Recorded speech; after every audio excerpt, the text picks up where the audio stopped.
这是中华一个高血压的人，拢常常会走路运动。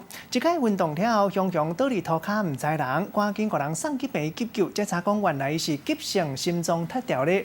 该在切除了后，已经平安无代志。医生特别提醒讲，就算是无高血压，若是运动的时，嘛爱加啉一寡水，才袂害这个血浓度变较高、变较黏。 真侪民众大家拢会惯势去公园运动活动一个，毋过若受三高的患者，就要特别注意啊！中华一个老先生进前去运动场运动，伫休困的时阵煞雄雄倒落，送去病院检查，发现是心血管塌起来。中间隔了大概1年3个月停止每天运动。他突然又回去运动的时候，又太急躁了。